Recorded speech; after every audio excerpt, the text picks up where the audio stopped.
Welcome to Housing After 60. I am Charles Odell. On this site, we analyze the math and the reality of senior housing to find your best options. Let's get started.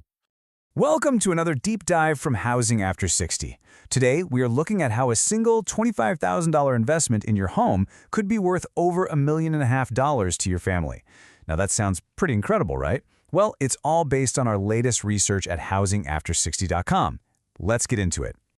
So, let's kick things off by introducing the villain of our story. This number right here, $75,756. And this isn't some made-up figure. Our analysis on housingafter60.com shows this is the median annual cost for assisted living, projected for 2026. This is, without a doubt, the single biggest financial threat to your home equity, a relentless year-after-year drain that, frankly, most people are just not ready for. And that leads us to the core principle behind this entire explainer. I mean, this is the brutal math so many homeowners end up facing. As we often say on housingafter60.com, the whole goal is to prevent this exact scenario, being forced to sell your largest asset, your home, just to pay the bills for a care facility. It's a move that can absolutely destroy wealth, and we believe it's almost always avoidable. So, naturally, that brings us to the big question we're tackling today. When you're staring down that massive annual cost, is there a better way? A more strategic path forward? Is it really possible to secure your safety and protect the wealth you spent a lifetime building? Well, the answer is a resounding yes. This slide really puts the choice in stark contrast. It's a fork in the road. On one side, you've got the facility route, over $6,000 a month, every single month, with no end in sight. You can just picture it, a fire hose of cash pointed directly at your home's equity. But on the other side, you've got the strategic move, a single, one-time investment of about $25,000. It's the choice between a constant financial leak and building a solid financial firewall. And this is where it gets really powerful. Check this out. The break-even point on that $25,000 investment is less than 4 months. Just let that sink in for a second. In under 4 months, that remodel has completely paid for itself when you compare it to the cost of facility care. From that moment on, every single month you stay safely in your own home is pure financial gain. Okay, so we've laid out the financial why. It's pretty compelling. But now let's dig into the technical how. To do that, I'm going to bring in our lead engineer to walk you through the nitty-gritty of turning your home's biggest risks into its greatest strengths. Thanks. You know, as an engineer, I don't really see rooms. I see systems, and I see liabilities. And the data here is just crystal clear. A staggering 80% of senior falls happen in the bathroom. So this isn't just a room. It's what I call the highest risk liability zone in the entire house. So point one is this. This is where we focus our resources first. We have to engineer this space for safety. And engineering for safety means very specific, non-negotiable upgrades. We're talking about a curbless, zero-entry shower, a wet room that completely eliminates any kind of trip hazard. And by the way, forget about those walk-in tubs. They are a notoriously bad investment. But honestly, the most critical part is what you can't see. We take the walls down to the studs and install 2x6 blocking.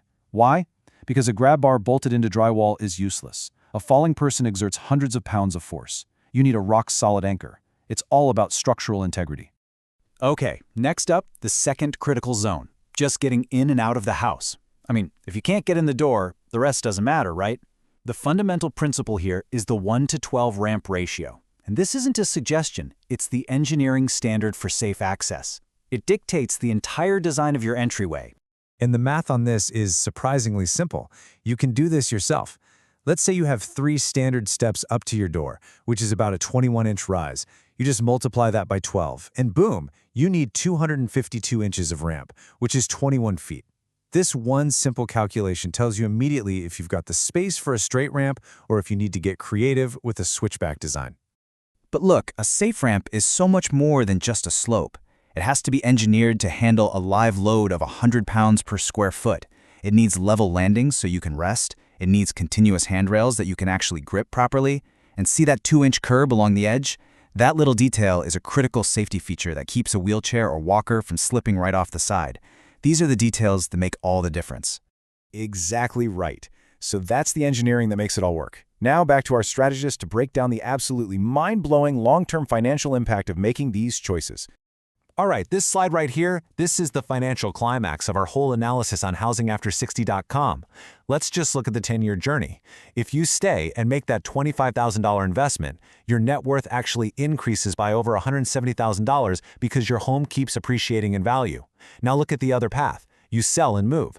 You've burned through over $850,000 on care, and you've lost all that appreciation. The total difference, the swing in your family's net worth, is almost $1.5 million.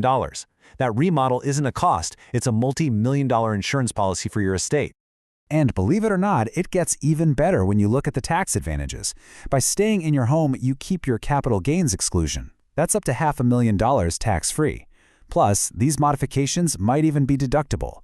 And the big one, your heirs get what's called a step-up in basis. All that means is they inherit the home at its current market value, which basically wipes out the capital gains tax they'd have to pay.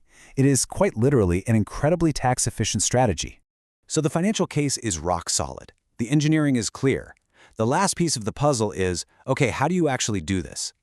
Let's walk through a simple, actionable blueprint to make it happen. Here's your plan. Step 1, get a professional audit. Don't guess. Hire a certified aging-in-place specialist. Step 2, put your money where the risk is, that primary bathroom. Step 3, widen your key doorways. Step 4, overhaul the lighting. Poor lighting is a huge factor in falls. And Step 5, the easiest and cheapest fix of all, get rid of trip hazards, especially area rugs. Now, for the full technical breakdown of every one of these steps, you should definitely check out the post on housingafter60.com. So I'll leave you with this one final thought. What this all really boils down to is a matter of control. You have to ask yourself, is my home a productive asset that I'm actively managing for my future, or is it a passive liability, just waiting for an accident to kick off a financial crisis? The power to decide which one it is entirely yours. Thanks for watching. For more guides and the full article on this topic, head over to housingafter60.com. Don't forget to check the links in the description below. Your peace and enjoyment in retirement depends on the right housing strategy. Visit housingafter60.com for our full analysis and cost transparency guides. I will see you in the next video.